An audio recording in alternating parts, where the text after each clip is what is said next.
yaudarar abokina ita ce ta sani kokawa.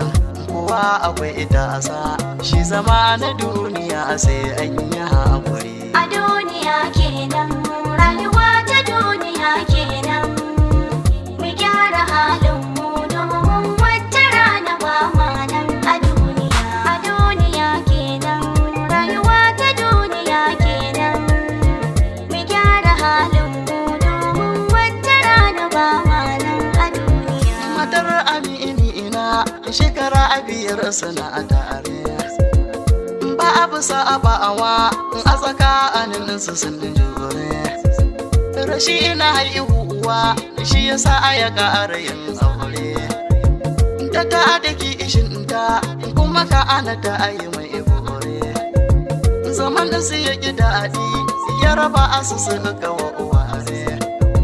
Tana yi mai borin don bai da shi suke tare a duniya. Rayuwa ta duniya kenan.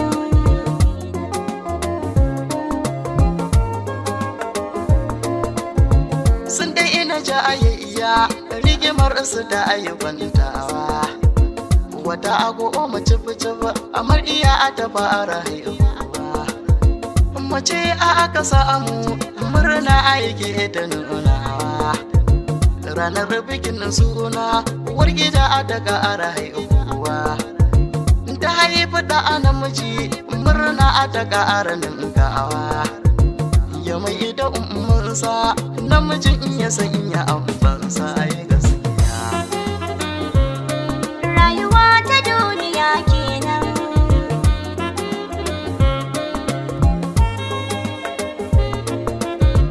Jawabi na a guje yaran sun fara yin girma. Bakin ɗinsu ya abude maganar su ta ayyukan kama. Sun fara ta agawa har gudu suke da ta akalama. Baban su ya ace mu matsalar gida yake fama. Duka matansa ya tsane isa har da 'ya'yan ma. Bisan dalili ba haka nan ne ya ji ba ya san so a duniya. Rayuwa ta duniya kenan.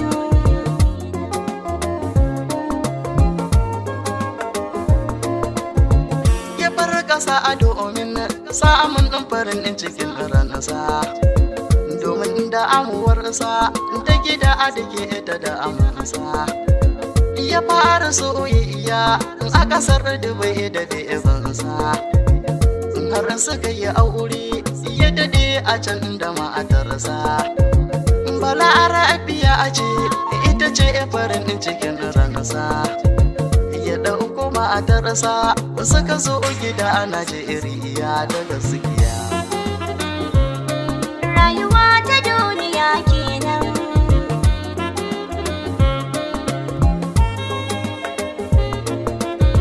Kafin su zo da ama ya gina mata a gidan kanta. Suka haɗe kansu matansa ba su ƙaunarta. Gidanta ya fi kyau shi yasa suke ta kushe ta. Ya kai ita da inginsa suka ganta ya nuna ta. Ya kau da komai ya haɗa su suka sasanta. Ya sai ta kwanan su ka abin su bar ƙasa ta yi masu waliya. Rayuwa ta duniya kenan.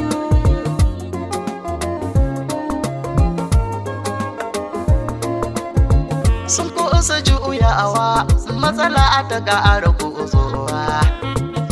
Ta fita a baya girma a cike da cutarwa. Matarsa ta fari ya gano ta sun yi kebewa.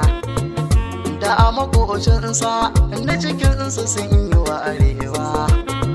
Ya sa ido kansu ya rutsa asuba a fitonawa. Ya musu bidiyo ya kira ma'aikata a gunsu majayya.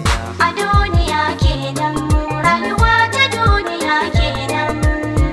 Mu gyara halinmu domin wata rana ba ma nan a duniya. Daɗi da ƙarawa matsalar su ba ta ƙarewa.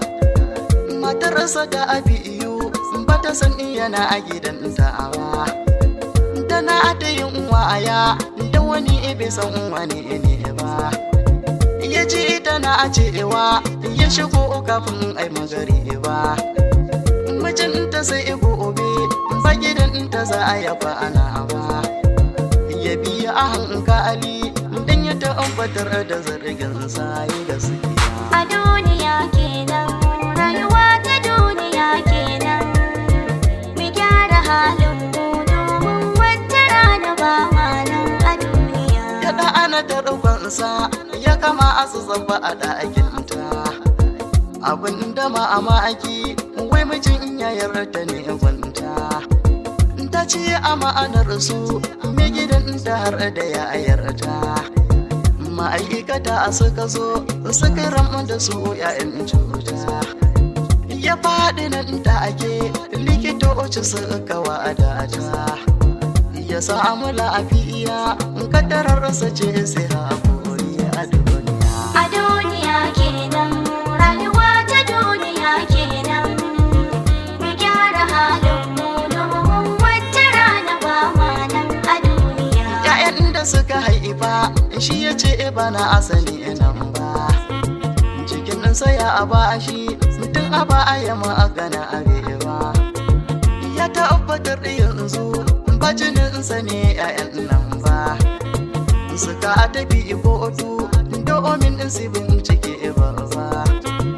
Alƙali ya kira su gaskiyar su ba su boye ba, sun yi dama kuka suke shari'i ne nan su ce.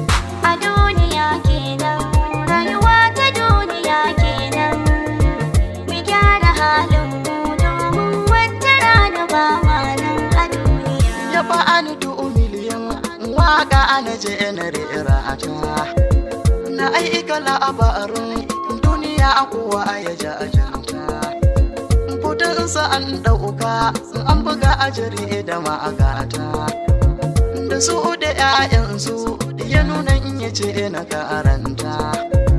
Muka iya ban kwana zai tafi ƙasar da bai huta, da shi da matarsa yar da bai bala arabiyan nan da bai.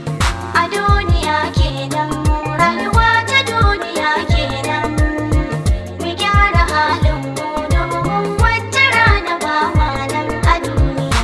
A duniya kenan, rayuwa ta duniya kenan, mu gyara halin mu domin wata rana ba ma nan a duniya.